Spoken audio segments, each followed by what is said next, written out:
Let's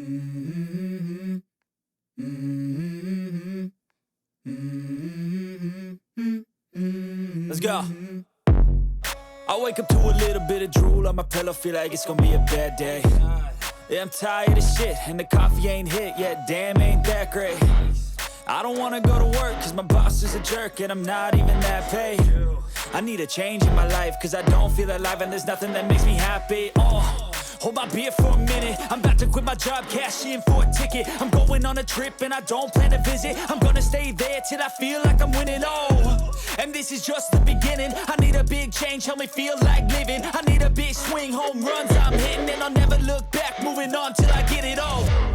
And we all got dreams, we all want things, but what you gonna do for it? How you gonna move for it? What you gonna be? And do you believe you can do anything? But what you gonna do for it? How you gonna move for it? What you gonna be? Bakit?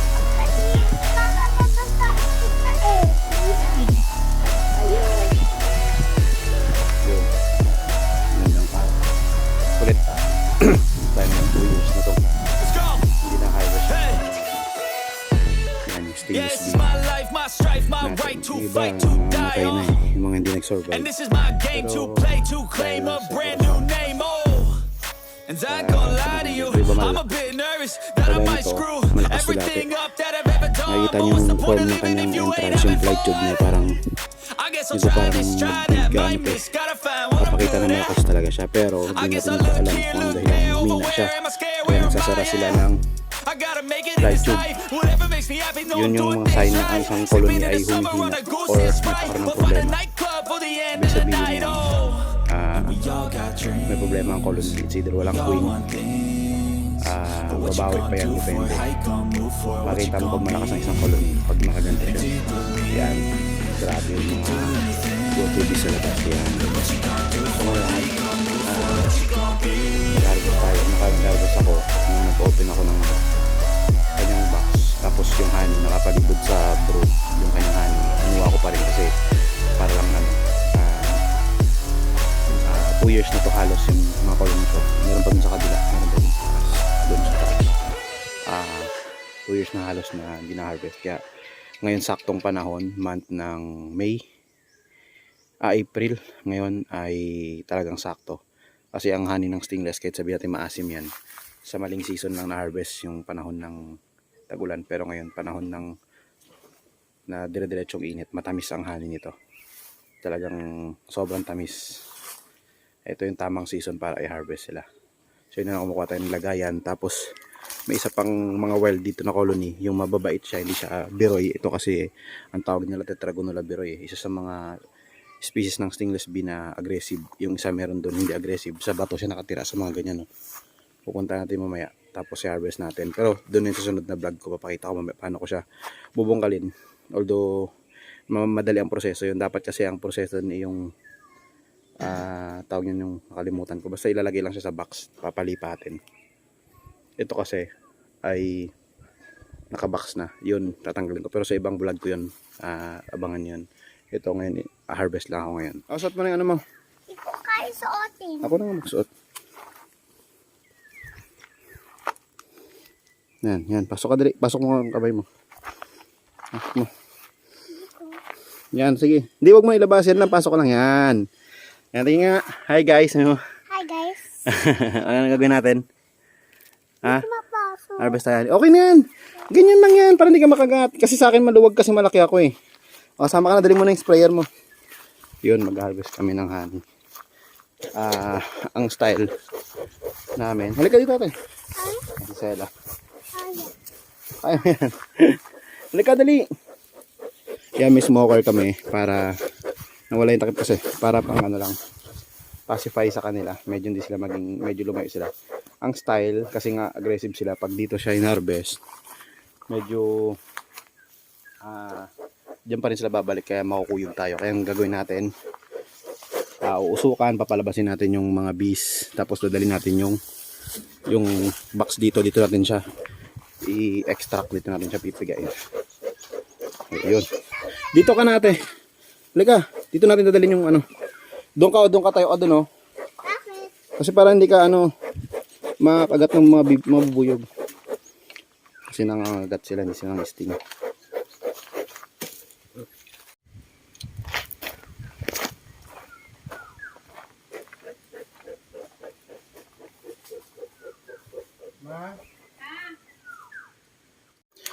So yun, ito natin siya ipapatulo. Ha? Angat mo na. Pasok mo na yan. Video mo ako. Yun.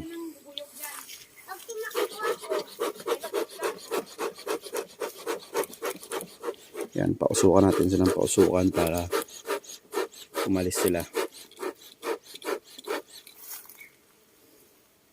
Tingnan natin. Ito. Pasilip lang muna. Para may sumilip nito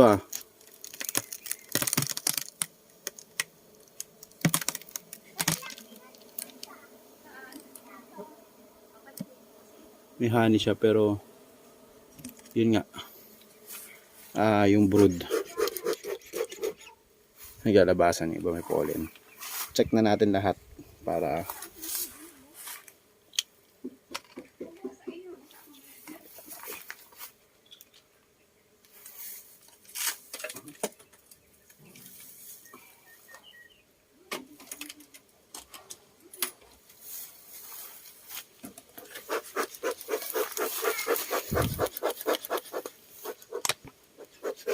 yun, talagang aggressive sila kasi kaya isilipin natin tong isang colony para yung mga natin, alam na natin kung saan yung mga laman kasi ito may super to yun,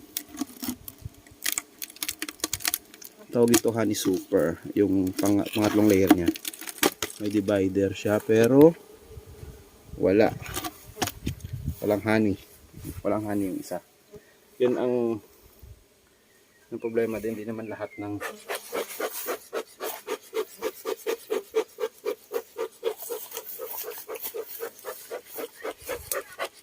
yung porket matanda ang colony maraming halaman. Ito puno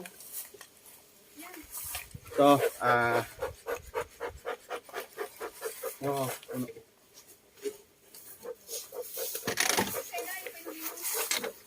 Yun, mga boss, guys, manager, amo. Uy, yan, lagay natin. Ayun, pasensya naman yung magulo.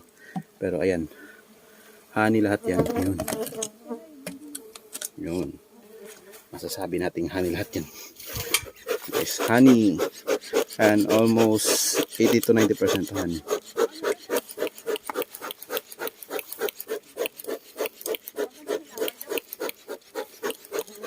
Four layer siya.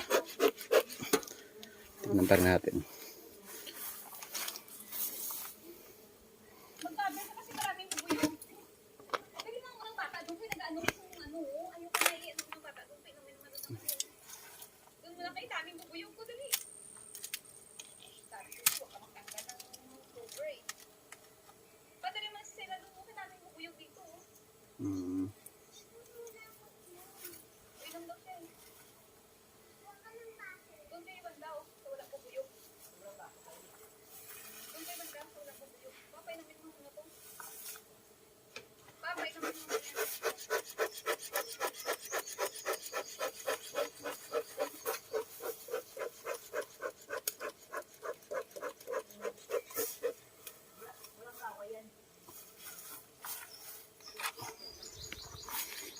Ito.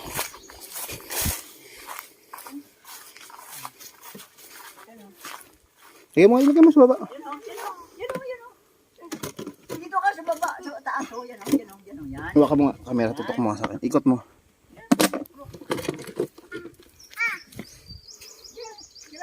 Yan.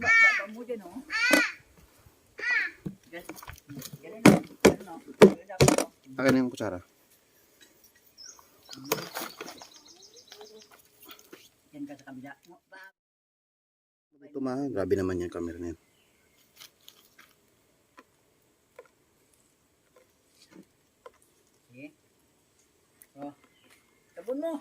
Huwag ka dito. Huwag ka dito. Dami yung nag-ano. Daming bubuyog lumilipad, oh.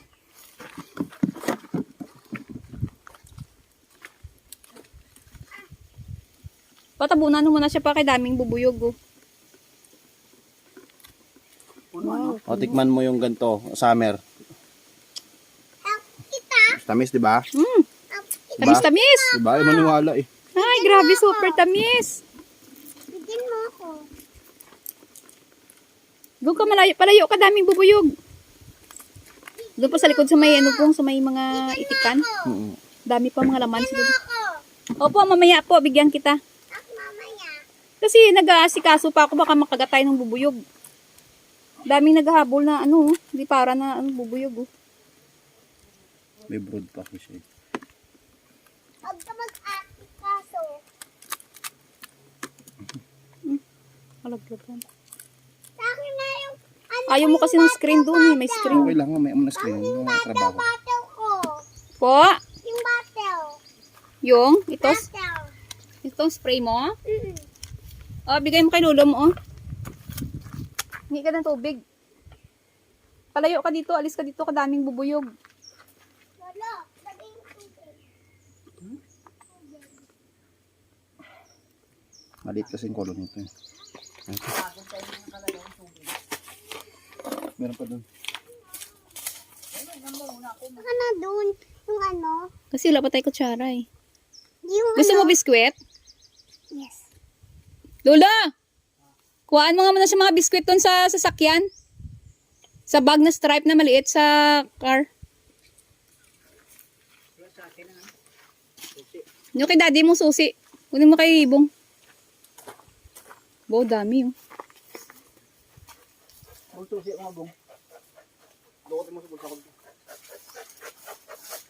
Daming biskwit ako doon nila eh.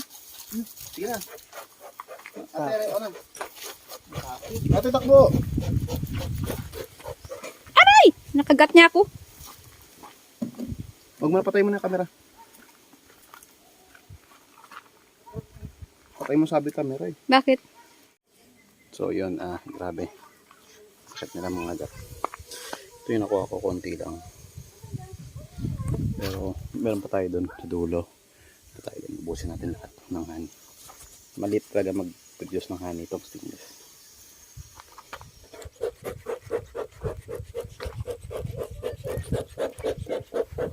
Yun. Tsaka kahit usukan lang sila, hindi sila gaano natatakot. Itong problema sa kanila. Hindi sila masyado matakot. Yan, nagahon lang.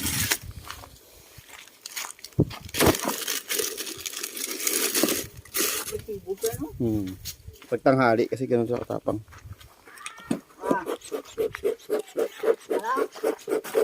So yun, lipat tayo sa kabilang lugar. Tara. Ayun, dito tayo sa isang location yun, masukal na nandyan, ito. Yan yung pulang bubong na yan. Diyan tayo kukuha ng mga colonies. Tapos dito na natin siya pipigain siguro. Para tayo mahirapan dun. Wala tagahawak eh. Yan, tutok ko na lang dun yung camera mga boss.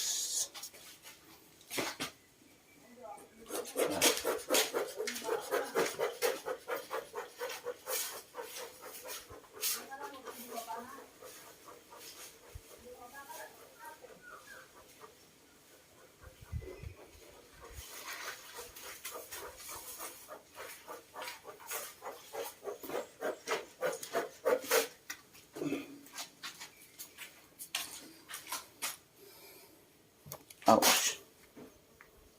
Yun, sa stainless ko kasi, wala pa akong nilalagay na super. Tsaka parang ang tagal pag may super din. Honey super, ibig sabihin yung third layer niya. Kaya sa akin, na-harvest ko siya kahit na sa gilid yung ganyan. Kahit may brood. Yung iba, yung mga foreigner, nasabihan ka, you know nothing pagdating dito. Pero, syempre sa experience ko, hindi naman namamatay. Konting honey lang din. Yan. Pero ito almost marami siyang pollen eh. Yung pollen ang lamang. Para siguro umulan pa rin dito. Kaya siguro lamang ang pollen. Pero ang pollen to napakasarap din, tutuusin.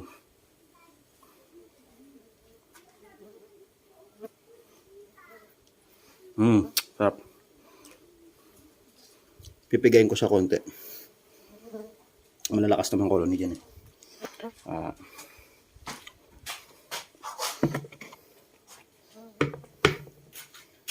Sayang. You know nothing, sabi ng foreigner. Hindi alam na mas malala pa nga yung mga hunter nito.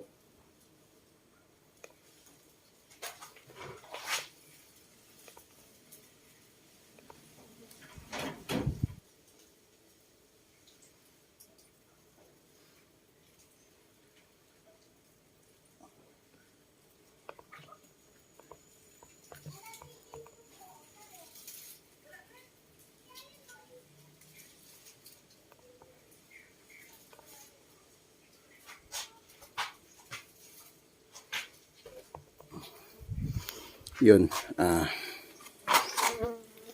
yan, pinapatulo lang namin. Ako madalas pinapatulo ko lang din. Tapos sasalain ko siya. Hindi ko na ito pinipigang area na to. Yan tong style sa Philippines. This is how we harvest here in Philippines. If you are a foreigner,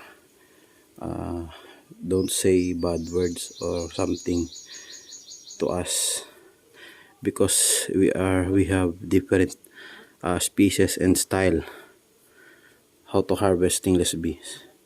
Sa experience namin wala namang namamatay.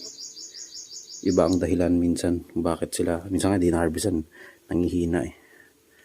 Yan, stingless and honey. Di siya ang dumi na yan, mga bubuyog na lumalangoy, kaya dapat siya i-filtrate, ito yun, padaanin sa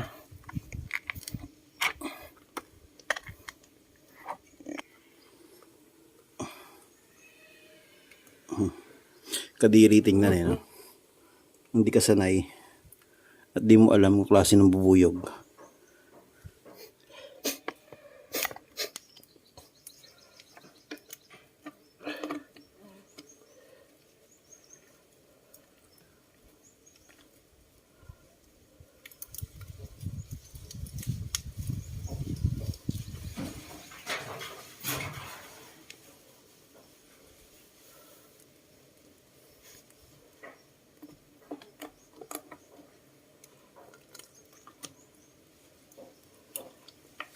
Ayun.